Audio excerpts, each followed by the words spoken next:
The town of Exeter will hold a special town meeting voting session on Tuesday, August 15th for the sewer siphons project. The sole ballot question on the warrant article seeks an additional $3.5 million to finish the project. The need for the two new sewer siphons arose from a 2020 warrant article, which was originally intended to inspect the existing pipes and add a third. When the work began, crews identified that due to the poor condition of the pipes, completely new ones would be needed.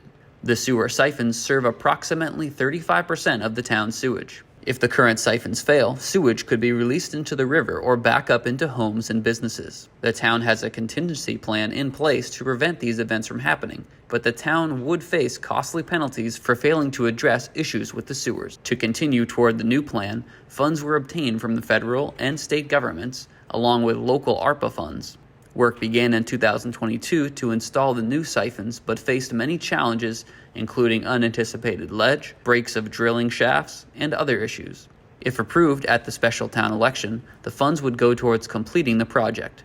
Monies for the project would come from the sewer rates and therefore have no tax impact.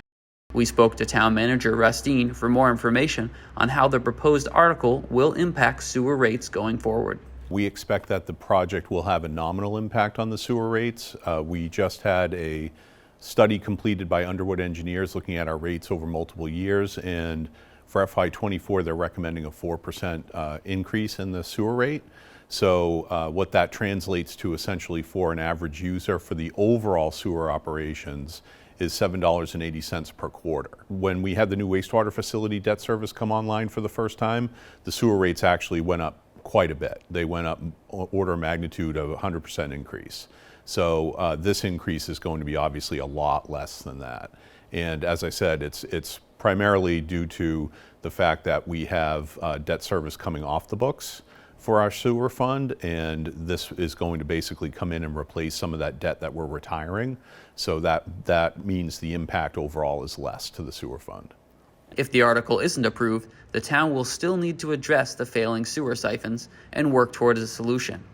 It is likely that once construction crews leave the site, costs would increase to remobilize in the future, leading to an even larger price tag. The project is definitely an obligation that we have. We are under, right now, the state New Hampshire Department of Environmental Services is watching very closely to make sure that this siphon project gets completed as planned. One of the issues, of course, is that we're experiencing infiltration of water into our old siphon pipes, and that's creating issues of sewage interacting with water from the river and so forth. So there's a definite need to do this, and if this does not pass, voters can expect that we would probably come back to them again in March for another conversation about this, but we're hopeful that this will pass. The other thing I wanted to mention is that the project is going to get a 10% debt forgiveness grant from the state of New Hampshire DES, so that actually lowers the cost.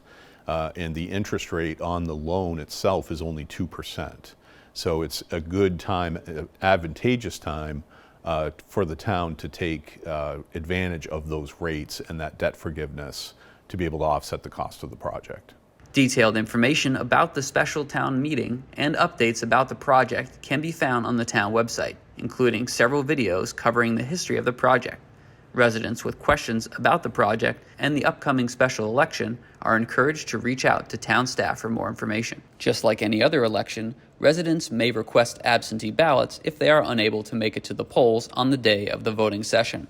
Information about absentee voting can be found on the elections page.